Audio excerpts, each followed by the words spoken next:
Pensando en la enseñanza de hoy, pensamos qué enseñar, ¿verdad? Siempre tenemos como que, ¿qué hacemos? Y entonces me acordé de una frase, que son de esas frases que normalmente las mujeres se sientan a hablar, de repente alguna está despechada o entusada, no sé cómo lo digan, pero se sientan, comienzan a hablar una con otra, y entonces de lo mal que le ha ido en la vida, que siempre consigue el mismo tóxico, o el tóxico, pero en frasco diferente, pero igual, ¿verdad? Como que siempre repite, y entonces la otra que está mejor, llena de esperanza, le dice, pero amiga, mira, siempre hay muchos hombres, puedes mirar. Y entonces como que, ok, sí, pero sabes que amiga, la verdad yo estoy decepcionada de los hombres porque todos los hombres son, sí ve que en la iglesia también lo dicen, o sea, es una frase demasiado común, ¿verdad?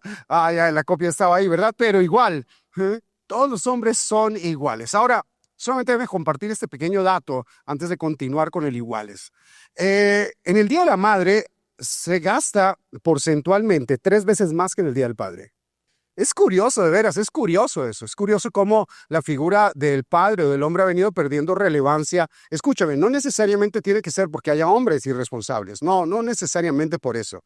Cuando uno lo ve bien, estadísticamente en nuestro país, y de esto es un dato, estos son datos del DANE, no es un relato que uno se invente, porque creo que la retórica o en el lenguaje, sí, los datos matan al relato, ¿verdad? Y hay un dato que dice que antes del año de 1970, el porcentaje de niños que nacían por fuera del hogar eran el 2%. Para este tiempo en el cual nosotros estamos viviendo, el porcentaje de niños que nacen sin necesidad de que exista un hogar, o sea, que puedan estar con la mamá o que puedan estar con el papá, superan al 60%. O sea, el porcentaje es muy diferente. Y a veces pensamos, pastor, pero eso se da porque los hombres o porque las mujeres, porque hay ciertas libertades y esto, o porque antes las mujeres creían menos en ellas o tienen menos derechos. Ok, está bien que pienses eso. Pero cuando uno lo piensa desde un punto de vista un poco más espiritual, uno dice, caramba, es que también hay un lenguaje que quiere acabar con la figura del padre. Por eso yo admiro, y lo digo honestamente, admiro muchísimo a esas mujeres que dicen, yo me hago cargo de mis hijos, yo no necesito que eres irresponsable, no importa, vete, yo le doy mi apellido, ni siquiera necesito tu apellido, no le des para la leche, no me importa. Yo me hago cargo de mi hijo o de mis hijos y lo sacan adelante. Me encanta, o sea, amo eso, pero sabes, eres una gran mamá, una super mamá, te ha tocado súper esforzada. Hay una palabra, no la digo, pero es porque me parece bien fea esa palabra que usan para decir, es que es una mamá, no sé qué, y no, o sea, eso es una gran mamá, así de simple. Eres increíble, eres completamente admirable, al igual que las que tienen la tarea de verdad, de que están con su esposo y eso, igual de admirables. Pero quizá un poquito más, digo yo, porque se dieron la tarea, porque se dieron la tarea de respetar la vida de su bebé, tenerlo, felicitaciones, o sea, gracias por amar la vida de ese bebé que Dios les ha regalado, pero gracias por eso, pero nunca llegarán a ser papás.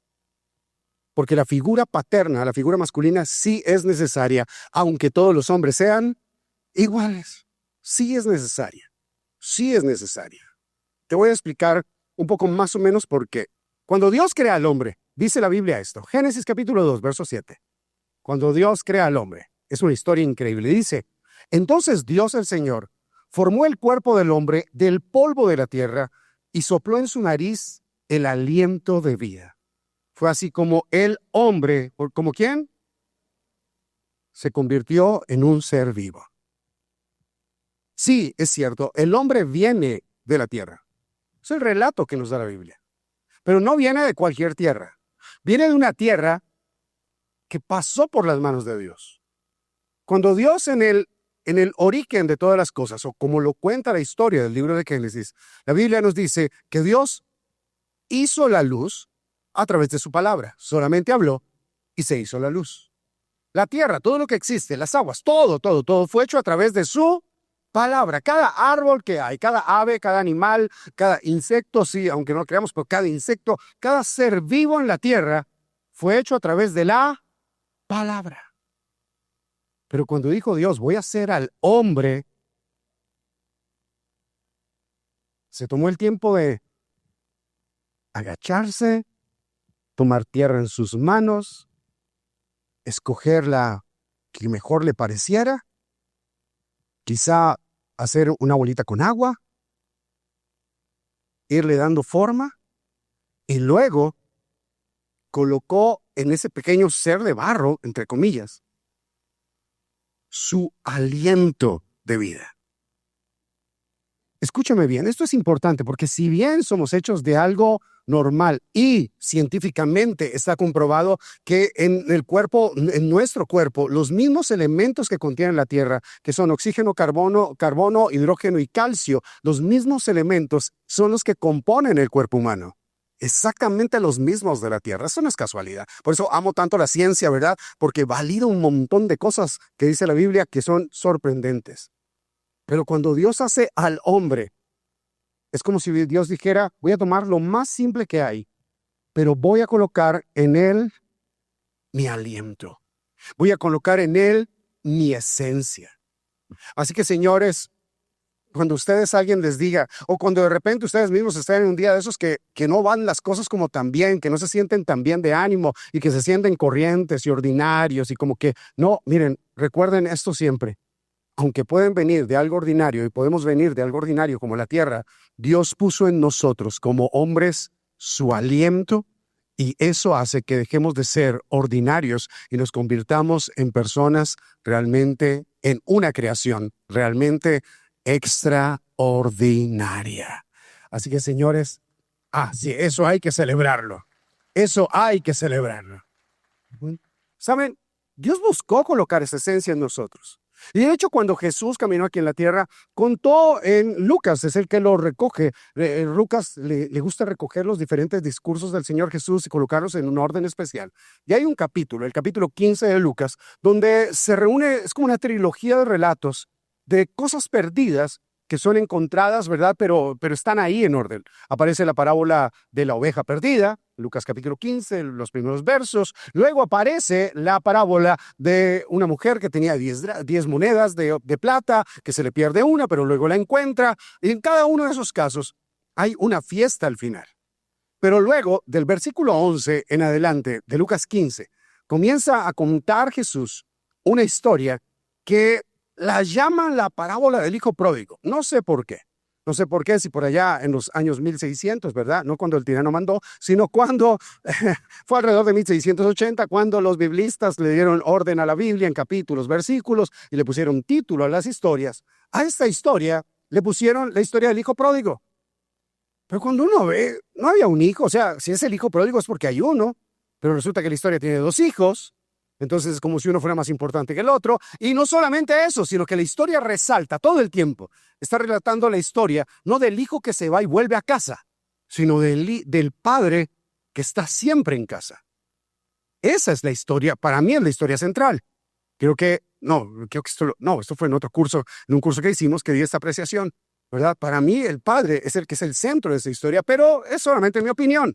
Sin embargo, quiero invitarlos para que leamos el relato de eso y me permite explicarle algunas características que tiene, según Jesús, de acuerdo a Jesús, que debe tener, o que tiene más bien, el Padre.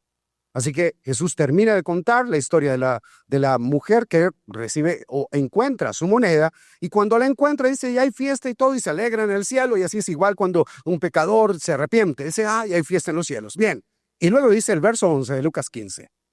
Jesús continuó y les dijo, un hombre tenía 2 hijos. Un día, el menor le dijo a su padre, papá, dame la parte que me toca de la herencia. Entonces el padre repartió sus bienes entre los 2. A los pocos días, el hijo menor juntó todo lo que tenía y se fue lejos a otro país. Allí vivió desordenadamente y desperdició su herencia. Cuando ya lo había gastado todo, la comida empezó a faltar en ese país y él comenzó a pasar hambre. Entonces fue y consiguió un trabajo con un ciudadano del lugar que lo mandó a los campos a cuidar cerdos. Tenía tanta hambre que le daban ganas de llenarse el estómago con la comida que le daban a los cerdos, pero nadie se la daba. Un día se puso a pensar, en la casa de mi padre los jornaleros tienen comida en abundancia y yo aquí me estoy muriendo de hambre. Volveré a casa y le diré a mi padre, papá, he pecado contra el cielo, contra ti. Ya no merezco que digan que soy tu hijo. Trátame como a uno de tus jornaleros. Así que viajó de regreso a la casa de su padre. Me gusta el relato. ¿Por qué? Porque ese hijo trató al papá re mal. Lo trató muy mal. O sea, Tiene que ser muy frío el corazón de un hijo para decirle a su papá que está vivo, dame la parte de la herencia que me toca. Perdón, ¿que le toca qué? Si es que el que ha trabajado hasta ese momento, ¿quién es? Y entonces, ¿a él qué le toca? Así de simple. O sea, pero fíjate este papá. El hijo viene y le dice, dame la parte de la herencia que me toca. Y el papá dice, ok, voy a repartirlo entre los dos. O sea, qué corazón de papá. O sea, perdón, o sea, qué papá también, ¿verdad? Digo, no sé. Algo puede decir, no, pero era consentido, seguramente el otro hijo era peor. No, en la historia sabemos que el otro hijo, ya conocemos que el otro hijo estaba en casa y hacía todo bien y súper bien. Ok, está bien eso. O sea, era una misma crianza, misma casa, pero dos hijos diferentes. Nos pasa a veces, ¿verdad? Cuando tenemos más de un hijo que sabemos que son diferentes, pero en este hijo tenía una frialdad terrible. Y luego que el papá el puro papá, o sea, con un amor súper lindo, le entrega todo lo que según el hijo le corresponde, va y le da la parte de la herencia y no se la dio en un fideicomiso o no le colocó ahí como que, ok, la casa va a ser para los hijos, pero cuando me muera pueden hacerse cargo de ella y esto. No, no, no, fue simplemente, toma.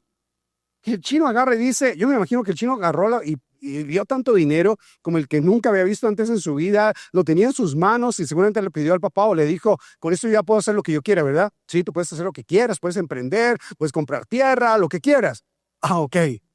Y pasaron varios días mientras él le contó a sus amigos, ya mi papá me dio la herencia, ya tengo un montón de dinero, y los amigos le dijeron, mira, te vamos a decir en qué invertir, ¿verdad? Porque los amigos siempre, cuando uno está joven, siempre los amigos le dan los mejores consejos de inversión, ¿verdad? Pero cuando está en eso, el chico dice, listo, me voy a ir lejos, donde nadie sepa qué voy a hacer. Y le voy a demostrar a mi papá que yo sí puedo salir solo, que yo puedo salir adelante. Y me voy a forrar en plata. Y cuando esté así forradito en billete, ¿sabe qué? Ahí sí voy a mandarle unos tickets a mi papá para que venga a visitarme. Me voy a ir a otro país. ¿Y a qué país se va a ir? A tal. Y de pronto el papá le dijo, o alguien que le pudiera dar un buen consejo, le dijo, te recomiendo que te vayas a otro lugar. No, no, yo quiero allá, porque allá, mire, hay miles de oportunidades. Todo está mal y hay miles de oportunidades.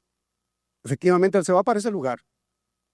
Y no era un buen lugar, porque la Biblia dice que cuando se le acabó el dinero, no había comida en el país. O sea, seguramente no había comida en el país durante todo el tiempo, pero él como tenía dinero, podía tener comida él. Así que se fue para un lugar, una mala decisión, tras otra, tras otra, tras otra, tras otra, y al final termina haciendo algo mal.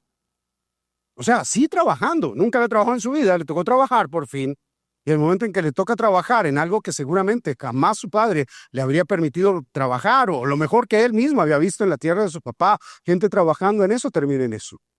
Y fíjate cómo es este hijo, yo no sé por qué lo exaltamos tanto a veces, porque dice que veía la comida que le daban a los cerdos y quería esa comida, pero nadie se la daba. O sea, a qué grado de inutilidad hay que tener para ni siquiera ser capaz de pedir un plato de comida? ¿O qué tanto orgullo hay que tener en la vida para ni siquiera pedir un plato de comida regalada, pasando necesidad? No sé, el corazón es engañoso y no importa, es una historia. Pero esta historia también nos dice mucho de cómo somos nosotros como hijos. Al mismo tiempo, yo imagino que en casa había un padre que cada día oraba por su hijo, esperaba el bienestar de su hijo, no tenía ni idea dónde andaba ese hijo. Sí, porque no había formas de comunicarnos como hoy, nos comunicamos con nuestros hijos de manera instantánea, ¿verdad? De repente ya, pues casi, bueno, casi no, todos los dispositivos o teléfonos móviles, hoy en día todos tienen un GPS, así que ya es fácil saber dónde anda el hijo de uno y no sé qué, y sí, es normal, o sea, no es tan complejo saberlo. No es difícil, no requieres un hacker para que venga a hackear, no, no, un par de aplicaciones y ya, o sea, es lo más normal. Pero en aquel tiempo el papá no tenía ni idea. El papá lo vio salir, seguramente el papá con lágrimas lo vio salir y lo despidió de su casa. Pero más allá de eso, no volvió a saber de él en meses. No supo nunca el papá si quizá a la vuelta de la montaña, la primera montaña que había allí, a la vuelta de esa montaña habían aparecido unos ladrones y habían llegado y lo habían atracado y le habían quitado el todo al hijo. No tenía ni idea de nada de la historia. Pero ese papá lo seguía amando en su corazón. Por eso en el versículo 19 y 20, cuando el hijo dice, viajó, voy a ir a la casa de mi padre. Fíjese que siempre dijo, estoy perdido yo, pero sé que mi papá siempre tiene una casa. Así que mi papá siempre tiene un lugar y sé que en ese lugar de seguro hay algo para mí, así sea como un jornalero, así sea como alguien que simplemente va a trabajar ahí. Y el verso 20 dice, así que viajó de regreso a la casa de su padre. ¿A la casa de quién? Dice, cuando todavía estaba lejos, su padre lo vio y sintió compasión por él. Cuando todavía estaba lejos. No sé, a mí se me ocurre que aquel día, al igual que muchos otros días, el papá se paraba en el punto más alto de casa a mirar por el camino a ver si de repente venía su hijo.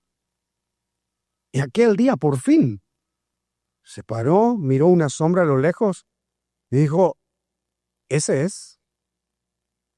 Y el corazón se le movió a misericordia, dice la Biblia.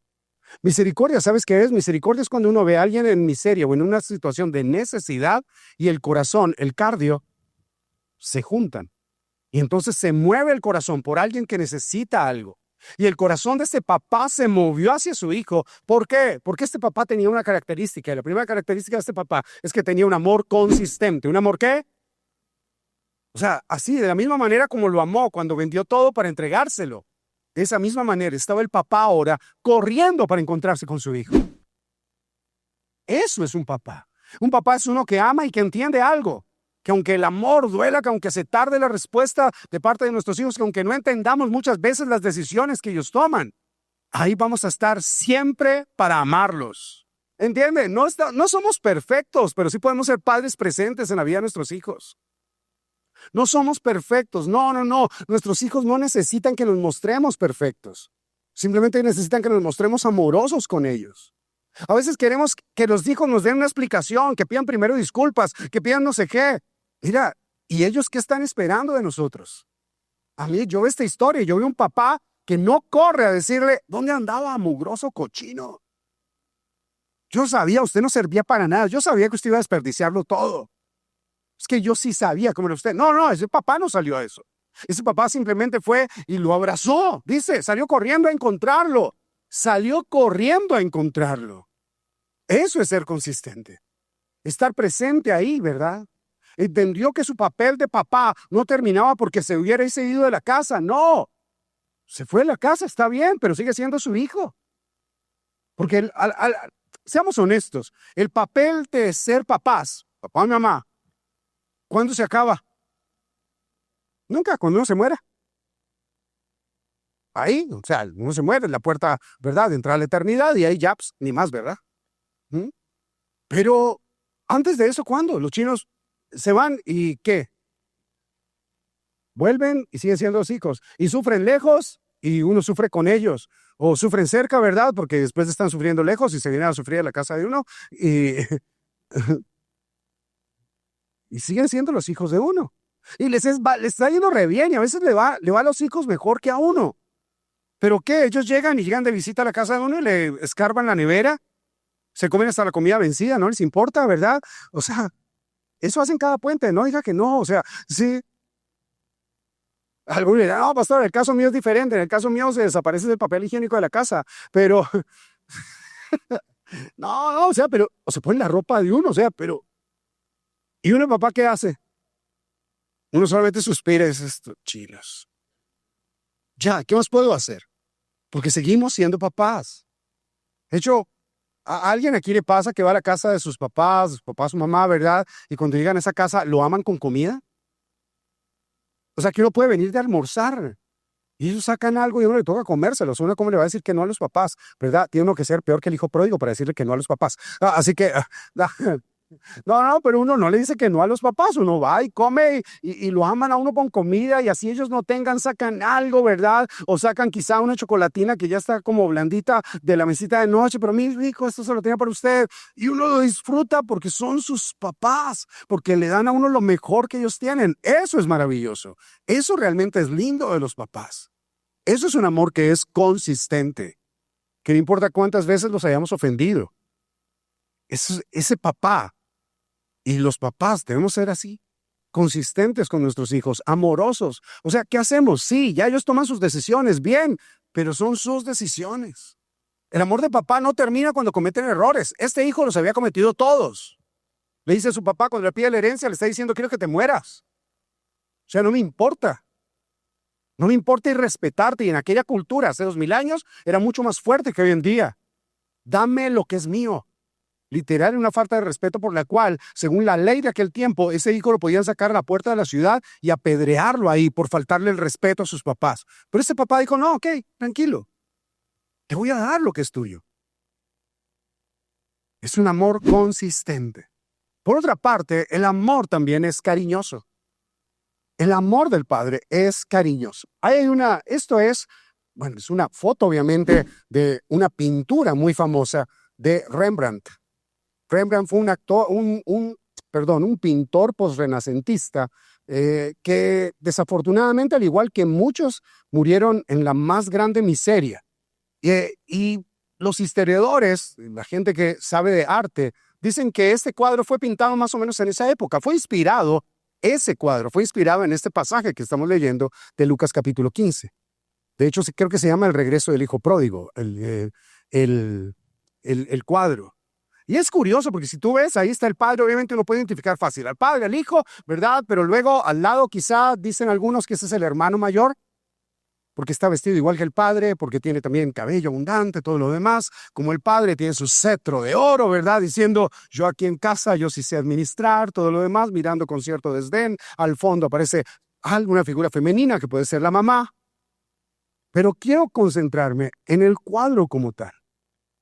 Porque el cuadro como tal, donde está el padre con el hijo, que dice que salió corriendo a buscarlo.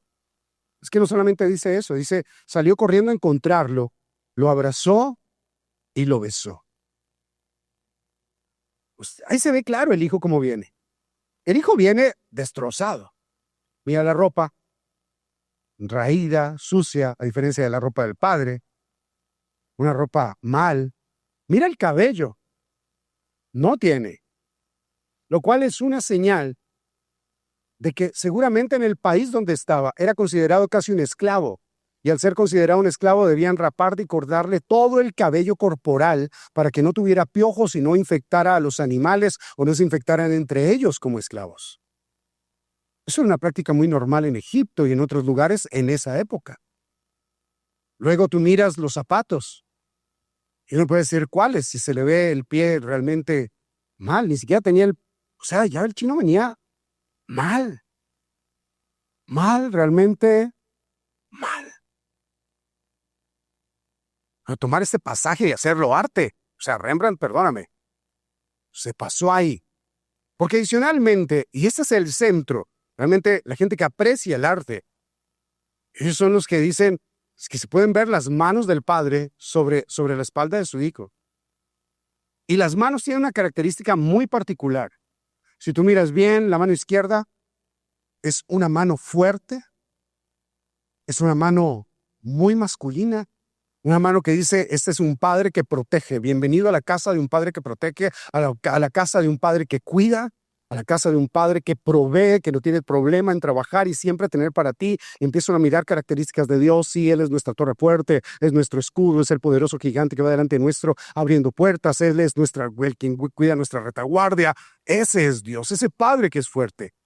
Pero por otro lado, su mano derecha es una mano delicada, casi que femenina. No es un error de Rembrandt hacer esto. No es un error del artista. Es algo que él quería resaltar, de que hay una cualidad, o mejor, una dualidad en Dios. Que Dios es fuerte, pero también es tierno. Y creo que a nosotros nos ha hecho falta descubrir y disfrutar de esa ternura de Dios. Sí, estamos en la iglesia. Voy a decir de repente para aquellos que nos acompañan por primera vez o que no conocen un poquito el lenguaje de la iglesia, que llevan algún tiempo, apenas poco, ¿verdad? Pero anteriormente en la iglesia se decía, Dios es amor, pero ten cuidado, porque Dios es amor, pero también es fuego. Sí, porque eso nos metía en terror en nuestra vida. O sea, sí, Dios te ama, pero donde hagas algo mal, ¿sabes qué? Ese mismo Dios va a agarrar y te va a acabar, porque Él es fuego consumidor. Y solamente lo santo puede entrar a su presencia. Lo profano no, lo mundano no, lo secular no. Oh.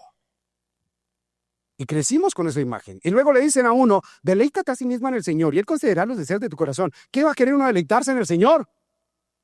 Por eso es que cuando uno peca, uno sale corriendo. Uno no corre a los brazos del Padre. Uno no quiere volver a casa porque uno dice, mi papá me va a matar a golpes. De paso, ese cariño, ahorita la pastora cuando oraba, decía algo bien importante. A veces hemos tenido una relación tan lejana con nuestros papás que hace difuso, hace rarísima la forma de relacionarnos con Dios. Muchas veces nuestra relación con nuestro papá es la forma en cómo nos relacionamos con Dios. Sí, que Dios, un Dios afectivo, un Dios cariñoso, un Dios tierno. Y uno lo único que se acuerda es que el papá lo molía a uno a palos. ¿Sí comprende la expresión, verdad? O que muchas veces el papá llegaba borracho, pero llegaba con pollo, era lo chévere. Y por eso hoy quizás tú no comes pollo. Porque tienes esa imagen de ese papá que llegaba así. Y cuando decimos Dios puede proveerte, tú dices, no, yo no quiero de ese pollo. Yo no quiero de ese alimento. Y nos negamos a que Dios nos bendiga. Y estamos contentos con Dios porque ha traído sanidad y paz a nuestra vida, pero hasta ahí nosotros le ponemos un límite a Dios. Y Dios, que es un Padre tan bueno, escúchame bien, que es tan bueno, no violenta ese límite que nosotros le ponemos a Él. Porque ese es Dios el que se pasa de bueno con nosotros. Pero cuando yo leo esto, palabras de Jesús, el papá salió corriendo a encontrarlo, lo abrazó y lo besó. Y me quedo pensando una pregunta que me hice a mí, pero que quiero lanzártela a ti. ¿Cuándo fue la última vez que sentiste como si Dios te abrazara? Porque a lo mejor lo buscas intensamente cada día. A lo mejor sirves con una intensidad impresionante, maravillosa. Estás todo el tiempo sirviendo, tienes tu grupo, estás levantando la red, no sé, estás haciendo muchas cosas. Pero ¿cuándo fue la última vez que le dijiste al Señor, dame un abrazo porque lo necesito? Necesito ser abrazado por ti. Como que no nos suena, ¿verdad? Como que no es una frase normal dentro de nuestra adoración o dentro de nuestras peticiones de oración. Pero ¿por qué Dios no va a hacerlo? Si con el hijo que se fue de casa, dice, se fue de casa y cuando regresa, el padre salió corriendo a su encuentro. Lo abrazó. Yo pregunto, ¿a qué olía ese chino? Pero piensa en a qué olía. Y el papá llegó y lo abrazó. Y cuando lo abrazó no le dijo, ay, mi hijo, tú siempre, tu aseo personal increíble. No le importó. Lo abrazó y más allá, porque yo veo el retrato de Rembrandt y veo un retrato que, claro, él quería retratarlo a su hijo allí arrepentido, de rodillas, pidiendo por un nuevo comienzo y un papá dándole la bienvenida. Pero yo creo que si en la vida real, yo creo que si el hijo se arrodilló, el padre se arrodilló con él. Yo creo que si el hijo estaba en pie, el padre estaba en pie también. No lo dejó ni siquiera que se lanzara al piso, sino que antes de que llegara al piso, lo tomó con sus brazos y lo abrazó y no lo dejaba. Y aquel hijo lloraba de recibir tanto amor, pero al mismo tiempo el padre lloraba de tenerlo ahí. Y olía que su hijo olía a rayos, no sé qué huele un rayo, pero olía a rayos y empieza a besarlo. ¿Y saben a qué sabía? Peor de lo que olía, a re rayos, ¿verdad? Ahí sí, o sea, ni saber a qué, pero no le importó. Y sabes, no le importó por una simple y sencilla razón. Era su hijo. Ese es el Padre, el que tiene un amor consistente, pero también que tiene un amor cariñoso. Un amor que brinda cariño. Voy a quedar aquí en el abrazo de Dios, porque tal vez hoy es el día donde Dios va a abrazar tu vida. Me quedo aquí en el abrazo de Dios porque a lo mejor ese abrazo es lo que tú estás necesitando para que entiendas que Dios puede restaurar tu vida sin importar cómo te estés sintiendo hoy. Sí, el Padre es restaurador. Esa es la tercera característica. Él es restaurador. Porque lo siguiente que dice es que mira a los sirvientes que venían y le dicen, pronto, traigan la mejor ropa y vístanlo. Pónganle un anillo en su dedo y sandalias en sus pies.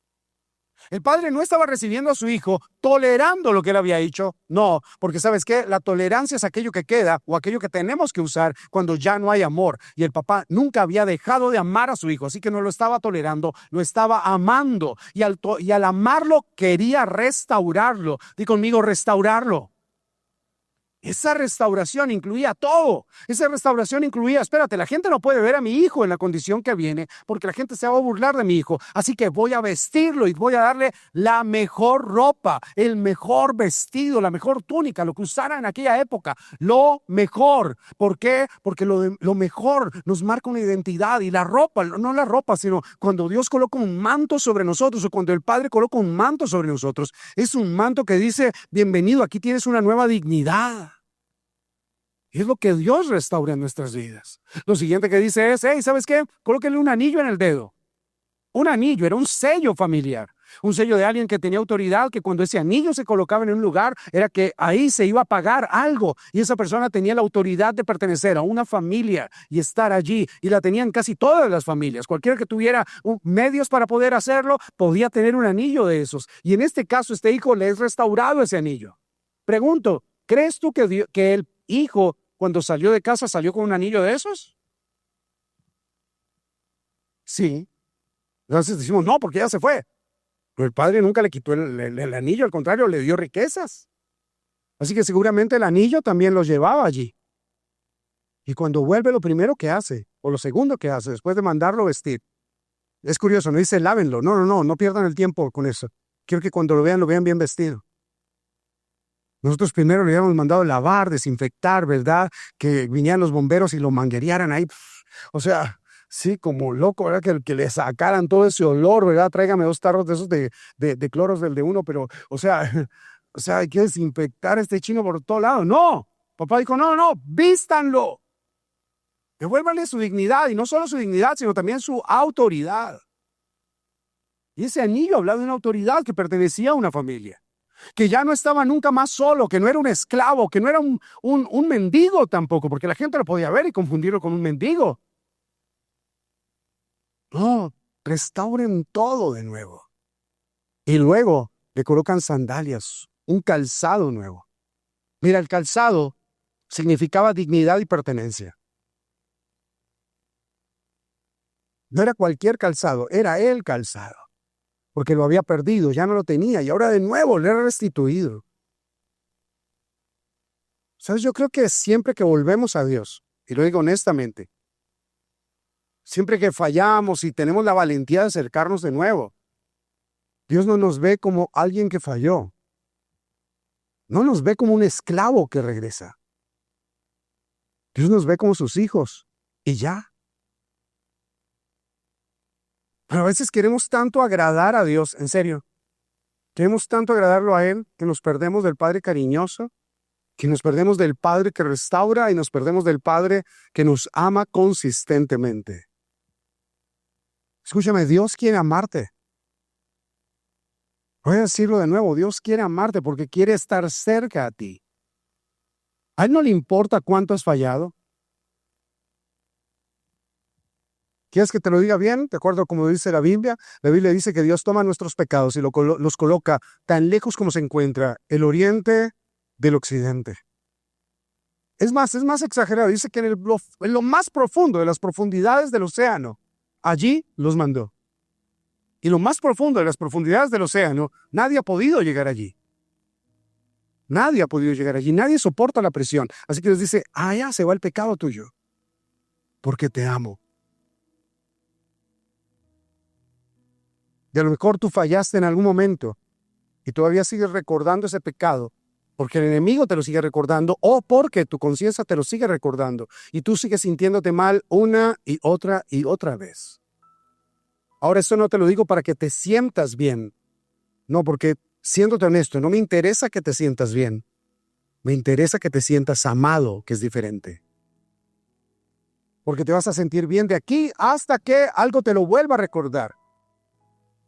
Que fallaste, que no sé, que de repente tenías otras expectativas de ti mismo al empezar una relación y te casaste y luego hubo un divorcio y te quedaste con esa pérdida allí que es horrible. O a lo mejor dijiste, nunca más vuelvo a hacer esto, y lo volviste a hacer una y otra vez. Cada uno de nosotros sabe de repente qué es aquello que tenemos ahí. Pero si nos dejamos amar por Dios, si lo conocemos a Él como papá, estoy seguro de algo, vamos a ser restaurados. Porque es un papá que es cercano, es un papá también que es cercano. Di conmigo, cercano. Ahora tú dirás, ¿por qué cercano, pastor? Mira, Lucas 15:23 dice, le manda a poner vestido, anillo, calzado. Y dice, ¿y saben qué? Maten el becerro más gordo. Maten el becerro más gordo para hacer fiesta. Para hacer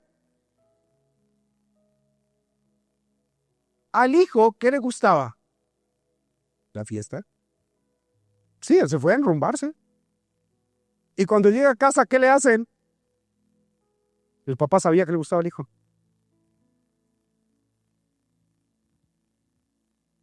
A veces tú y yo pensamos, cuando llego a Dios, Dios me quita todo. ¿Y por qué te lo va a quitar? ¿Acaso no te ama?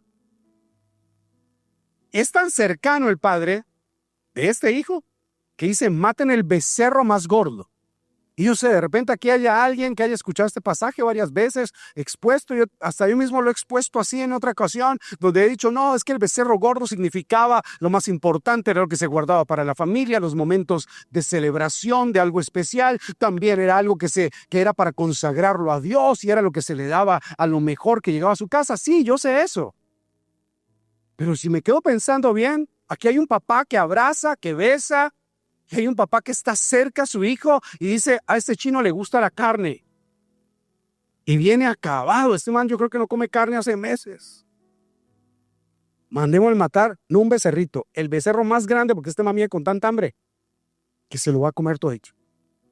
Y le manda a matar al becerro gordo para que se lo fileteen y lo puede disfrutar con toda. Yo estoy seguro que si el chino le hubiera gustado el pollo, el papá dice, mande a matar 10 gallinas. Sin problema. O si le gustaba el pescado, vaya, traigan un pescado, pesquen ya, vayan al mercado, traigan el pescado más grande que encuentren, porque mi hijo, hay que darle pescado. Al chino le encanta el pescado. Permítame pensar así. ¿Pero acaso, o es que Dios a todos nos da lo mismo siempre? ¿No dice el Señor Jesús que nosotros siendo malos le damos cosas buenas a nuestros hijos? Y cuando hace la comparación nos dice, ¿o quién de ustedes le da a sus hijos una piedra cuando les pide pan? ¿Quién de ustedes le da un alacrán, dice, cuando les pide algo de comer? ¿No? Si ustedes no lo hacen, porque el Padre lo hace.